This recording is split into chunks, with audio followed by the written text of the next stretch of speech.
नवनीत प्रिया जी गोपाल जी की सेवा करता था, लेकिन उसके घर में इतनी दैन्यता थी कि एक बार का भोजन ही 3 बार में पाया जाता था, दोबारा बनाने की सामग्री नहीं इकट्ठी हो पाती थी।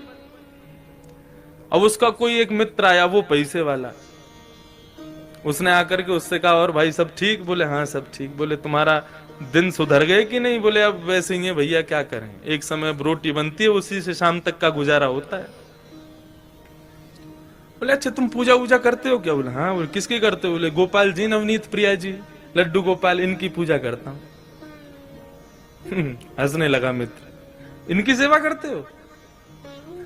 अरे ये भी बेचारे जब इनको पूतना मारने आई ना, स्तनों में विष लगा के, तो ये भी नेत्र बंद करके शंकर जी से मदद मांग रहे थे कि पूतना के स्तन के विष को तुम पी जाओ। अरे जो अपनी रक्षा स्वयं नहीं कर पाते, तुम्हारी रक्षा क्या करेंगे? इनसे बड़े शंकर जी हैं, शंकर जी को लिया हो तुम, उनकी सेवा शुरू कर दो। अब बेचारा मरता क्या नहीं करता, सब कर लेते हैं।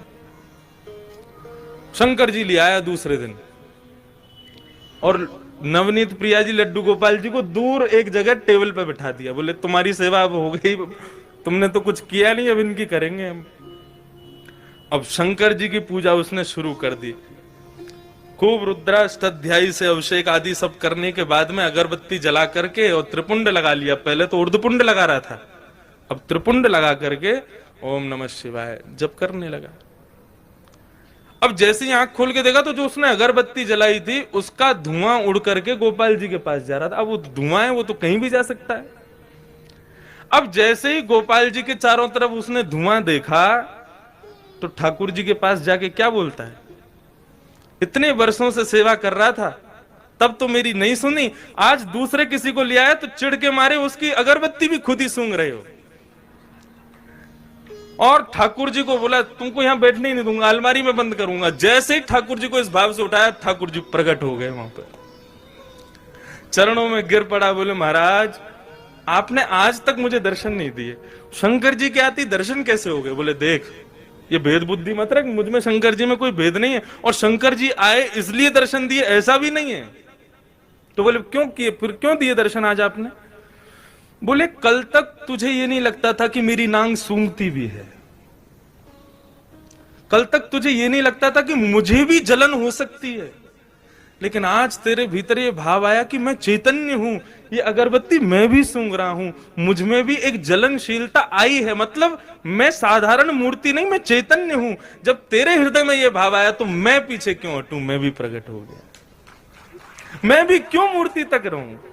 जब तू ही मुझे इतना ऊपर पहुंचा चुका है तो मैं भी प्रकट हो गया। तो ठाकुर जी का दूसरा स्वरूप भागवत कहती है चैतन्य, उनमें सदैव वही भाव रखो, ये चैतन्य है। एक बार को मंदिर में विराज रहे ठाकुर में हमारी चैतन्यता का भाव रहता है कि नहीं ये ठाकुर जी हैं, इनके सामने बेल्ट नहीं पहननी, इनके सामने जींस नहीं पहननी, इनके सामने ऐसे नहीं जाना। लेकिन अपने घर के ठाकुर के सामने भी हम लोगों के अंदर चैतन्यता का भाव तो रहता नहीं। 2 दिन के लिए उदयपुर में महाराज किसी का ब्याह हो रहा है हमारे परिवार में, और 2 दिन के लिए जाना है पूरे घर को। 80-80 हजार रुपए के सबने कपड़े बनवाए अपने, सब लोग जाएंगे ठाकुर जी के आगे मिश्री रख जाएंगे। बोले हम तो जा रहे हैं उदयपुर, वहीं ब्याह में रहेंगे, थोड़ा आनंद करेंगे, आप मिश्री का भोग लगाओ। तुम रह लोगे 2 दिन मिश्री पे? नहीं रह सकते। सब लोग इधर देखो, सावधानी से एक बात बता रहा हूं मैं, इस बात को समझ लेना। ये 24 अवतार तो ठाकुर जी के हैं ही हैं, ये 25वां अवतार जो अर्चा अवतार है, ये ठाकुर जी ने क्यों धारण किया? हमारे घर में ठाकुर जी अपनी सेवा कराने के लिए क्यों पधारे?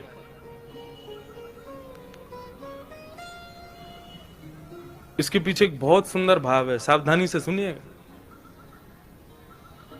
पूज्य गुरुदेव भी बैठे, उनसे भी निवेदन, दास के मन में ठाकुर जी की सेवा करते हुए एक भाव आया, तो मेरी इच्छा हुई कि मैं उस भाव को कहूं कि ठाकुर जी सबके यहां सेवा कराने के लिए हर घर में क्यों विराज रहे हैं। आप पूरे नाथ द्वारा को देख लो, हर घर में ठाकुर जी का चित्रपट ही सही विराज रहा होगा।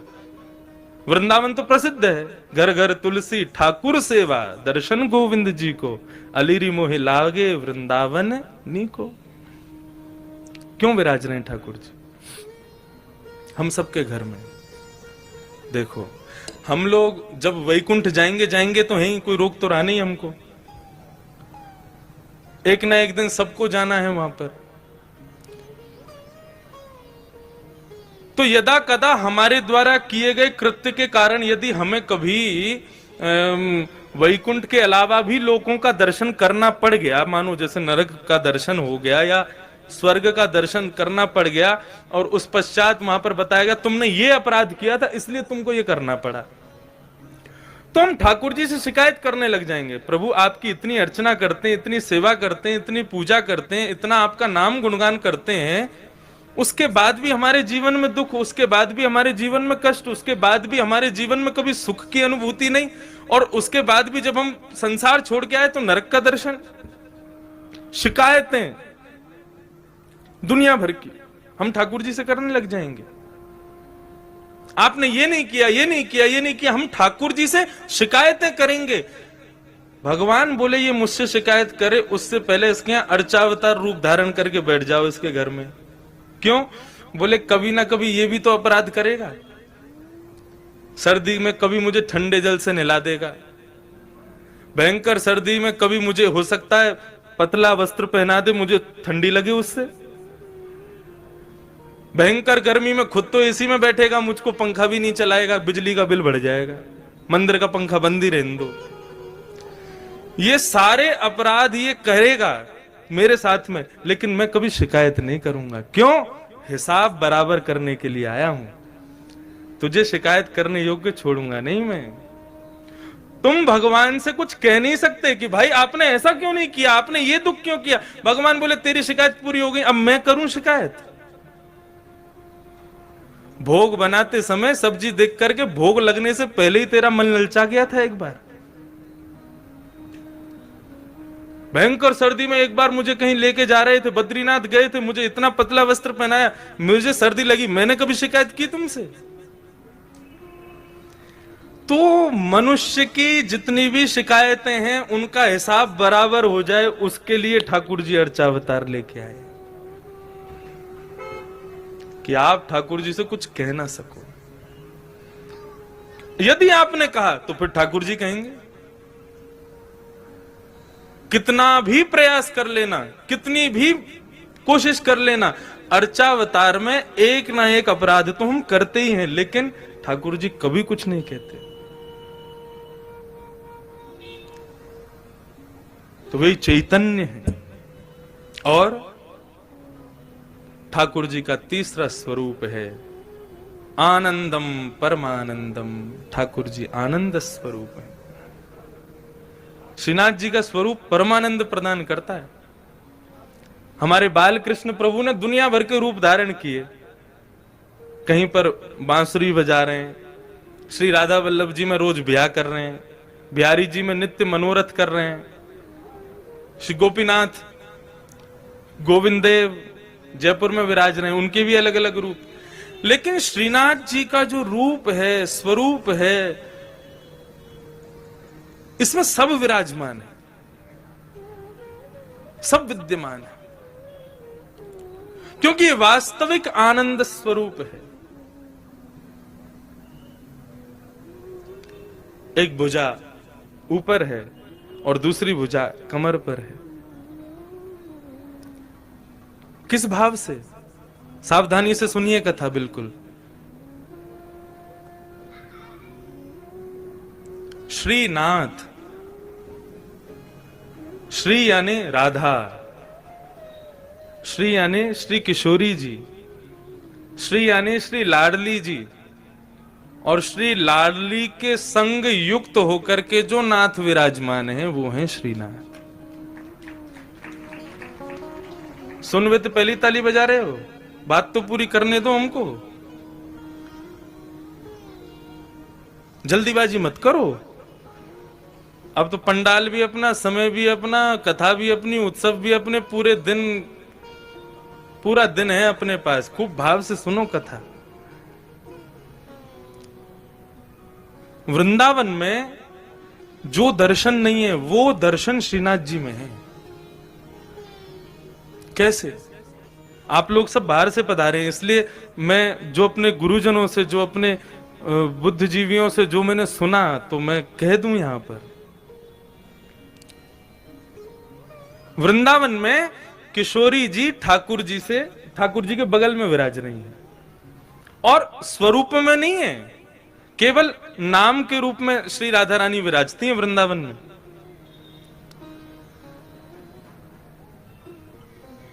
जब देखी वृषभानुजा हिय विच उठी है हुक, वंशी रह गई हाथ में फिर ना लागी फूंक। वृंदावन में श्री किशोरी जी अपना स्वरूप नहीं दिखाती। क्यों? क्योंकि एक बार ठाकुर जी मुरली का नाद कर रहे थे तो एक मयूर मोर नृत्य करता हुआ ठाकुर जी के सामने आया और ठाकुर जी को इशारा करने लगा, चलो हम आपको किसी से मिलवाने ले चलें। भगवान बोले किससे मिलवाने ले चलो? चलो तो सही। लेके गया तो एक कुंड में एक गोपी सरोवर कुंड का जल भर रही थी, तो मयूर इशारा करता है, इनको देखो, इनसे मिलवाने लाए हैं। भगवान बोले कौन है? मयूर बोला खुद ही देखो। अब ठाकुर जी खूब उमड़ घुमड़ करके वेणु बजा रहे हैं, ऐसे ऐसे तान बजावे कि भाई ये घूम के गोपी देखे तो इसका चेहरा दिखे। लेकिन वो गोपी अपने कार्य में व्यस्त थी। लेकिन जैसे ही कार्य पूरा हुआ और जैसे ही उसने गागर में जल भर के जैसे ही अपने मस्तिष्क पर धारण किया और कार्य पूरा करके जैसे ही पीछे मुड़ी ठाकुर जी की ओर देखा, तब ये पद गाया। बोले जब देखी वृषभानुजा, वो कोई गोपी नहीं है, श्री राधा रानी है। जैसे ही उनका दर्शन किया तो ठाकुर जी बंशी बजाना भूल गए। मतलब उंगलियां तो नर्तन कर रही हैं लेकिन फूंक नहीं निकल रही हृदय से, इतनी सुंदर श्री किशोरी जी। तो जैसे ही देखा कि भैया ये वेणु, ये क्या वेणु पे केवल उंगलियां घुमा रहे हैं, बजा क्यों नहीं रहे, तब किशोरी जी को लगा अरे हमारे स्वरूप में मोहित हो गए। सो किशोरी जी ने घूंघट कर लिया। तब से आज तक श्री लाडली जी वहां घूंघट करके बैठी हैं। क्यों? बोले यहां पर भक्त दर्शन करने आएंगे ठाकुर जी का, और यदि मैंने घूंघट ऊपर कर लिया तो ये तो मुझे देखते रहेंगे, भक्तन ने तो देखेंगे ना। तो यहां हमारी श्री किशोरी जी घूंघट करके बैठी हैं। लेकिन नाथद्वारा में किशोरी जी कहां है? नाथद्वारा में लाडली जी कहां है? ये जो स्वरूप है ये श्री लाडली जी का है। एक स्वरूप नहीं है श्रीनाथ जी, ये दोनों स्वरूप जब प्रेम में उन्मुक्त होकर के एक हो गए तब श्रीनाथ स्वरूप प्रकट हुआ। अपनी पूर्ववर्ती कथा में भी मैं बता रहा था कि जब रास करते हैं ठाकुर जी तो दोनों के अंग का स्वरूप क्या होता है? बोले श्री किशोरी जी तो ऐसे नृत्य करती हैं, ये भाव है उनका, ये सदैव ऐसे ही नृत्य करती हैं। और श्री ठाकुर जी दोनों श्री विठलनाथ के रूप में जैसे दोनों कमर पर हाथ रख करके और इस प्रकार से ठाकुर जी नृत्य करते हैं। कभी आप रासलीला देखो तो कान्हा मोर बन आया, कैसे आवे? यूं ही तो आवे, अपने कंधे पे हाथ रख, अपने कमर पर हाथ लगा के। तो ठाकुर जी ज्यादातर नृत्य ऐसे ही करते हैं। अब नृत्य करना नहीं आता, नहीं करके बता देता मैं। अब भाव यही है कि बार बार ठाकुर जी नृत्य करते करते ऐसे ही हो जाते हैं, और श्री किशोरी जी ऐसे ही नृत्य करती हैं। एक दिन किशोरी जी जब नृत्य कर रही तो ठाकुर जी बोले आज तो आप बहुत ही सुंदर लग रही हो, तेरो मुख नीको कि मेरो मुख किशोरी राधे। ठाकुर जी दर्पण देखें, दर्पण में किशोरी जी, जब ठाकुर जी और किशोरी जी दोनों देखें तो ठाकुर जी कहें अच्छा लाडली जी यूं बताइयो तुम्हारो मुख सुंदर है कि मेरो मुख सुंदर है? किशोरी जी कहें जा प्रकार से अमावस्या में पूर्णिमा को चंद्रमा खिल जाए तो पूर्णिमा के चंद्रमा को देखवे के काजे सबन की दृष्टि व काली अंधियारी को भी देखे, वैसे ही आप हो। बोले आप तो ऐसे कार्य हो, आपको कोई देखो तो चाहे ना है, लेकिन हम जब गौरांगी अपनो पूर्ण रूप लेकर के आपके बगल में विराज जाए ना तब लोग आपको देख लें हमारे मारे। ऐसा ठाकुर जी के संग विनोद करें श्री किशोरी जी। तो उस दिन ठाकुर जी बोले आज तो आप बहुत ही सुंदर लग रही हो। राधा रानी बोली हम तो सुंदर हैं ही हैं, बता का रहे। ठाकुर जी बोले लेकिन हमारी इच्छा है रे कि आप हमारे सन्निकट आ जाओ, आप हमारे नजदीक आ जाओ। किशोर जी बोली देखो ये सब सखियां नाच रही हैं, सब नृत्य कर रही हैं, सब रास कर रही हैं, अब हम इन सबन के सामने आपके समीप आमे ना तो हमको न कष्ट हो गए। सो किशोरी जी तो आमे नहीं, ठाकुर जी बार बार ऐसे नाचते नाचते उनके बगल में पहुंच जाएं कि हमारे पास आमे। लेकिन ललिता, विशाखा और श्री यमुना, इन तीनों के हृदय में यह भाव आया कि ठाकुर जी की बड़ी इच्छा है रही है श्री किशोरी जी के आलिंगन की, हृदय से लगावे की, लेकिन हम लोग उनके संकोच के मारे कर नहीं रहे। सो तीनों नृत्य करते करते वहां से अंतर ध्यान हो गए ताकि हमारा संकोच दूर हो जाए, हमसे जो संकोच है वो दूर हो जाए। जैसे ही तीनों वहां से प्रस्थान किए, ठाकुर जी ने और श्री लाडली जी ने देखी अब कोई ना है, अब तो समीप आए जाओ हमारे, आपको स्वरूप इतना बढ़िया मनमोहक लग रहा है। सो किशोरी जी तो ऐसे नृत्य करते करते और ठाकुर जी ऐसे नृत्य करते करते जैसे ही आकर के आलिंगन कियो है, सो आधो स्वरूप तो श्री किशोरी जी को और आधो श्री ठाकुर जी को श्रीनाथ रूप में प्रकट हो गए। बोलो श्रीनाथ प्यारे की जय। आप कभी गर्मी में यहां आना, मैंने तो अनुभव किया है। ठाकुर जी की जो उठी हुई भुजा है वो श्री राधा रानी है, और उस भुजा को जब आप देखेंगे तो उस भुजा में आपको गौर वर्ण का दर्शन होगा। अभी तो ठाकुर जी ने पूरा अंग ढका, केवल मुखमंडल दिखाते हैं, लेकिन कभी गर्मी में आप आओगे तब ठाकुर जी के श्री अंग का दर्शन कीजिएगा, आपको श्री किशोरी जी भी दिखेंगे। तो आधा भाग श्री लाडली जी हैं और आधा भाग श्री ठाकुर जी हैं, दोनों के रूप एक हुए तब श्रीनाथ प्रकट हुए। हमारे ब्रज वृंदावन में तो फिर भी राधा रानी ने थोड़ा सा दूर रह के बैठी हैं, लेकिन यहां तो एक में ही बैठी। और यहां आए कहां थे, कहां से आए, हमारे यहां से ही तो आए, हमारे ब्रज से ही तो पधारे।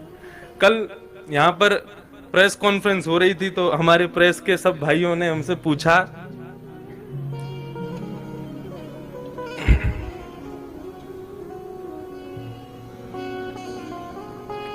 कि महाराज जी आप यहाँ कथा क्यों कर रहे हैं, तो उसके बहुत भाव बताए। एक भाव और आ गया मेरे मन में, अब नाथ द्वारा के जो लोग बैठे हैं वो इस भाव को सुन के कहीं हम पे गुस्सा मत करना, लेकिन हम ब्रजवासी हमारा भाव है, हमारे भाव आया। मैंने कि हम तो देखो ये हमारे आए हैं कि ब्रजवासी हैं, और जब भी ठाकुर जी को देखें तो पता ना क्यों स्वतः ही मन में भाव आ जाए, ठाकुर जी 11 घंटा चल के आना पड़े आपके दर्शन के काजे, तब आकर के यहाँ पे गाड़ी पहुंचे आपके दर्शन हो में।